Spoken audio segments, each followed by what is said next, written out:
Praise the lord. అందరికీ వందనాలు. బాగున్నారా పిల్లలు? ఈరోజు మన ఆన్లైన్ సండే స్కూల్ చాలా లేట్ అయిపోయింది. ఓకే, మనం ఈరోజు స్టార్టింగ్ ప్రేయర్ చేసుకుని మన ఈ ఆన్లైన్ సండే స్కూల్ని స్టార్ట్ చేసుకుందాం. అందరూ కూడా మీ ప్లేసెస్లో మోకాళ్ళు వేయండి, చేతులు జోడించండి, కళ్ళు మూసుకోండి. యేసయ్యా, మమ్మల్ని ఆన్లైన్ సండే స్కూల్కి తీసుకొచ్చినందుకు వందనాలు యేసయ్యా. కథ ద్వారా మాతో మాట్లాడండి. యేసు నామములో అడుగుచున్నాం తండ్రి, ఆమేన్.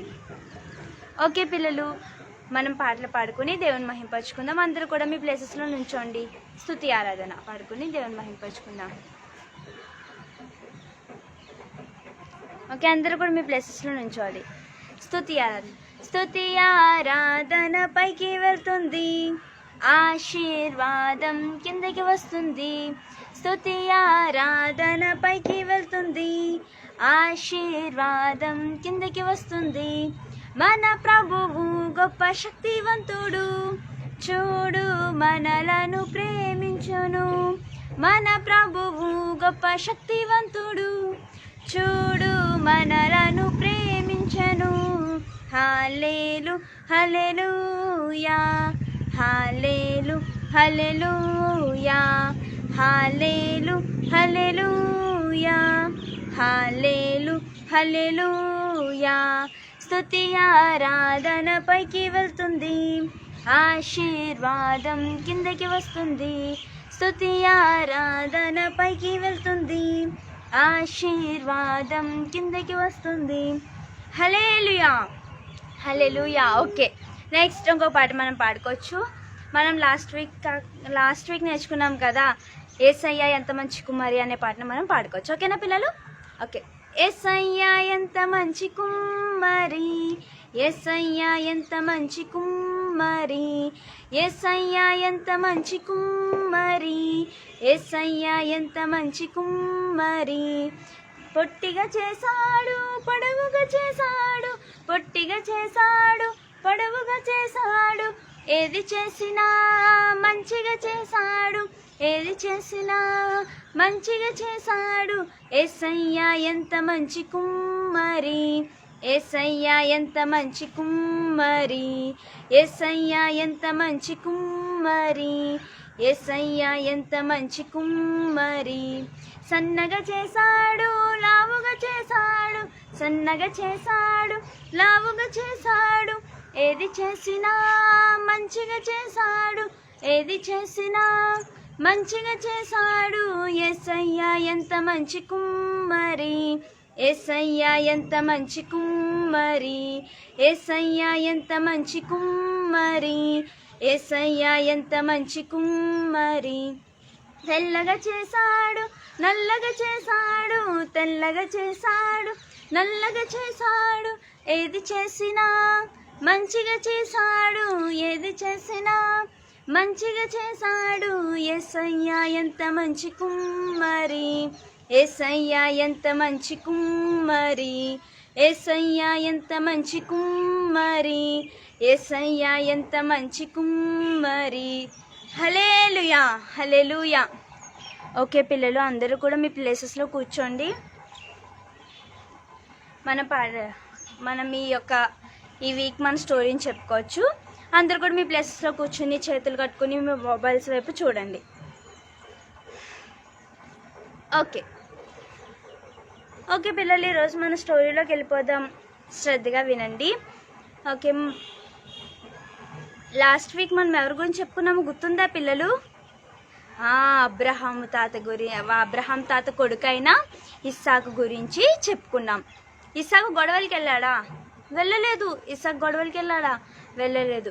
అయితే లాస్ట్ వీక్ మీరు ఎవరైనా సరే ఈ యొక్క ఆన్లైన్ సండే స్కూల్ చూడుకుంటే ఆల్రెడీ ఇదే పేజ్లో, ఫేస్బుక్ పేజ్లో ఉంది, మీరు అందులోకి వెళ్ళి చూడవచ్చు. ఓకే, ఈ వీక్ మనం చెప్పుకోవచ్చు. శ్రద్ధగా వినండి. అయితే ఒక ఊరిలో ఒక ద్రాక్ష తోట ఉందన్నమాట. ద్రాక్ష తోట అంటే గ్రేప్స్ ఉంటాయి కదా, ఆ గ్రేప్స్ తోట ఉంది. ఆ తోటకి ఓనర్ ఉంటాడు కదా, దానికి ఒక్కొక్క ఓనర్ ఉంటాడు కదా, అలాగే ఆ తోటకు కూడా ఓనర్ ఉన్నాడు. ఆ ఓనర్ ఏం చేశాడంటే వేరే దేశం వేరే కంట్రీ వెళ్ళాలనుకుంటున్నాడు. సో మరి ఆ తోటని ఎవరికి చెప్పకుండా వదిలేస్తే పాడైపోతుంది కదా. అందుకని చెప్పి కొంతమందికి పని వాళ్ళకి అంటే దాన్ని చూసుకుంటారు కదా అద్దెకి తీసుకుని, అలాగా వాళ్ళకి చెప్పాడనమాట. చెప్పి వేరే దేశం వెళ్ళిపోయాడు. వెళ్ళిపోయిన తర్వాత ఆ యొక్క టైం వస్తుంది కదా, అంటే ద్రాక్ష పళ్ళు అవి తీసుకునే టైం వస్తుంది కదా. ఆ టైంలో అంతా కూడా మంచి మనీ వచ్చే టైం కదా. ఆ టైంలో ఏం చేస్తాడంటే ఆ యొక్క ఓనర్ ఉన్నాడు కదా, ఆ ఓనర్ తనకి చాలామంది పనులు ఉంటారు, డబ్బున్న వాళ్ళంటే చాలామంది పనులు ఉంటారు కదా. అందులో ఒక దాసుడిని అంటే పనివాడిని పంపుతాడనమాట. పంపితే వెళ్ళి చూసిరా, వెళ్ళి నేను ఇమ్మన్నా నాకు రావాల్సినదంతా పట్టుకునిరా అని చెప్పేసి పంపుతాడు. పంపితే ఇతను వెళ్ళి మా ఈ తోట యొక్క ఓనర్ ఇమ్మన్నాడు తనకు రావాల్సిందంతా అని చెప్పేసి అడుగుతాడు. అడిగితే వాళ్ళు ఇంకా అతన్ని పట్టుకుని కొడతారు. కొట్టి అతన్ని ఏమి ఇవ్వకుండా పంపేస్తారు. అయితే ఓనర్ అది చూసి వేరే పనుడిని పంపుతాడు సెకండ్ టైం. పంపినప్పుడు సేమ్ అలాగే అతన్ని కూడా కొట్టి అవమానపరిచి పంపేస్తారు. పంపేసిన తర్వాత మళ్ళా ఆ యొక్క ఓనర్ ఏం చేస్తాడంటే మూడో అతన్ని కూడా పంపుతాడు. పంపితే అతను వచ్చాడు, అతన్ని కొట్టారు, ఏమీ ఇవ్వకుండా పంపేశారు. ఇదంతా చూసి ఆ ఓనర్ ఏం చేస్తాడంటే ఇలా కాదు, నా కొడుకునే పంపుదాము, నా కొడుకుని పంపానంటే ఈ బాబాయ్ ఓనర్ గారు వాళ్ళ అబ్బాయి వచ్చాడు మనం ఇచ్చేయాలి అని చెప్పేసి ఇచ్చేస్తారు అని అనుకుని ఏం చేస్తాడంటే ఈ యొక్క ఓనర్ తన కొడుకుని పంపుతాడనమాట. పంపితే వీళ్ళు దూరం నుంచి చూసి ఒరే వస్తున్నవాడు ఓనర్ వాళ్ళ కొడుకే కదా, ఓనర్ గారు వాళ్ళ కొడుకే కదా, ఇదిగో ఈ తోట అంతా కూడా అతనిదే అవుతుంది కాబట్టి అతన్నే చంపేసామనుకో ఇంక ఏ భయం ఉండదు కదా, ఏ గోళ ఉండదు కదా అని చెప్పి ఇంకా అతన్ని పట్టుకుని శుభ్రంగా కొట్టి చంపేస్తారన్నమాట. చంపేస్తే అది చూసి ఆ తోట ఓనర్ ఉన్నాడు కదా, ఆ ఓనర్కి చాలా కోపం వస్తుంది. కోపం వచ్చి వాళ్ళని అక్కడి నుంచి తరిమేసి అది తీసుకుని వేరే వాళ్ళకి ఇచ్చేస్తాడు. ఇందులోంచి మనం నేర్చుకోవాల్సిన నీతి ఏంటంటే ఈ భూమి మీద చాలా మంది మనుషులు ఉన్నారు కదా, మనందరి మనుషులం కూడా చాలా తప్పులు చేస్తాం, అబద్ధాలు ఆడతాం, అమ్మ నాన్న మాట వినము, నెక్స్ట్ చెడ్డ మాటలు మాట్లాడతాం. ఇవన్నీ ఏమవుతాయి? పాపం కదా. ఈ పాపం అంతా కూడా ఈ పాపం అంతా పాపం చేసేవాళ్ళు ఎక్కడికి వెళ్తారు? నరకానికి వెళ్తారని చెప్పేసి మరి ఏసై చేసుకున్న పిల్లలు నరకానికి వెళ్తే ఏసైకి బాధ కదా. ఏసై చేసుకున్న పిల్లలు ఏసై దగ్గరికి వస్తే ఏసైకి హ్యాపీ. అంతేగాని ఏసై తయారు చేసుకున్న పిల్లలు ఏసై దగ్గరికి కాకుండా నరకానికి వెళ్ళారనుకో ఏసై బాధపడతాడు కదా. అందుకని చెప్పి ఏసై ఏం చేశాడంటే యెహోవా దేవుడు ఉంటారు కదా, ఆయన ఏం చేశారంటే ఇలా కాదు, నా పిల్లలందరూ కూడా నా దగ్గరికి రావాలి, నరకానికి వెళ్ళకూడదు అని చెప్పి కొంతమంది ప్రవక్తల్ని పంపించాడు. ఎందుకు? ఏసై పిల్లలైన ప్రజలకు అంటే మనలాంటి మనుషులకు చెప్పడానికి, సువార్త చెప్పడానికి, ఏసై మాట వినండి అని చెప్పేసి చెప్పడానికి పంపించాడు. పంపిస్తే మనుషులు ఏం చేశారు? ప్రవక్తల మాట సరిగ్గా వినలేదు, చెప్పావులేవాయ్ అన్నట్టుగా చూశారు. చాలామంది ప్రవక్తలను పంపించాడు దేవుడు. మనకి తెలుసు ఏలియా, ఎలీషా, ఇలా అనేక మంది ప్రవక్తలను దేవుడు పంపించాడు. పంపిస్తే వాళ్ళు ఎవరి మాట సరిగ్గా వాళ్ళు వినలేదు. అదంతా చూసి దేవుడు ఇలా కాదు, నా కొడుకునే పంపుదాం, నా సొంత కొడుకునే పంపుదాం అని చెప్పి యెహోవా దేవుడు ఏం చేశాడంటే యేసయ్యని భూమి మీదకి పంపించాడు. పంపిస్తే యేసయ్య భూమి మీదకి వచ్చాడు.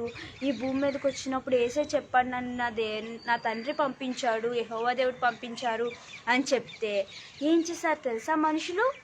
ఏంటి, నువ్వు ఒక మనిషివై ఉండి నువ్వు దేవుడు కొడుకు అంటావా అని చెప్పి యేసయ్యని పట్టుకుని శుభ్రంగా కొట్టి మనం అందరం చూసాం కదా. మీరు చూసారా లేదా? Fashion of the Christ movie ఇలాగ ఉన్నాయి కదా, అందులో గట్టి యేసయ్యని ఎలా చంపారో మీరు అందరూ చూసుంటారు. ఎలా చంపారా? యేసయ్యని కొరడాలతో కొట్టి కొట్టి కొట్టి సిలువ మోయించి కొండెక్కించారు. ఇప్పుడు మనల్ని ఏదైనా ఒక బ్యాగ్ ఇచ్చి, ఒక 20 kgs బ్యాగ్ ఇచ్చి, అరే మీరు అలా నడుచుకుని వెళ్ళంటారా సగం దూరం అంటే వెళ్ళగలమా? మనము వెళ్ళలేము కానీ యేసయ్యని ఏం చేశారు, పెద్ద కొండ ఎక్కించారు. ఏమిచ్చి, సిలువ ఎక్కించి, సిలువ ఇచ్చేసి యేసయ్యకి సిలువని పట్టుకుని కొండ ఎక్కమనేవారు. యేసయ్య ఏమో నల్లకపోతుంటే పాపం అప్పటి వరకు కొట్టేశారు కదా యేసయ్య నల్లకపోతుంటే కొరడాలిచ్చుకుని యేసయ్య ఇంకా గట్టు కొట్టి అలా కొండ మీదకి తీసుకెళ్ళి అక్కడ 2 చేతుల్లో మేకులు కొట్టేసి, 2 కాళ్ళకి మేకులు కొట్టేసి యేసయ్యని చంపేశారు. కానీ ఎందుకు యేసయ్య ఇంత శ్రమ పడ్డాడో తెలుసా పిల్లలు? ఎందుకంటే దేవుడు ఫస్ట్ తండ్రి అయిన దేవుడు యేసయ్యని భూమి మీదకి పంపించడానికి కారణం ఏంటంటే, మనలాంటి పాపులమైన మనం పాపం చేస్తాం. ఫస్ట్ చెప్పాను కదా, అబద్ధాలు ఆడడం ఇవన్నీ పాపమని. అవన్నీ చేసిన మనము డైరెక్ట్గా ఎక్కడికి వెళ్ళాలి? నరకానికి వెళ్ళిపోవాలి. మరి యేసయ్యకి మనం నరకానికి వెళ్ళడం ఇష్టం లేదు కదా.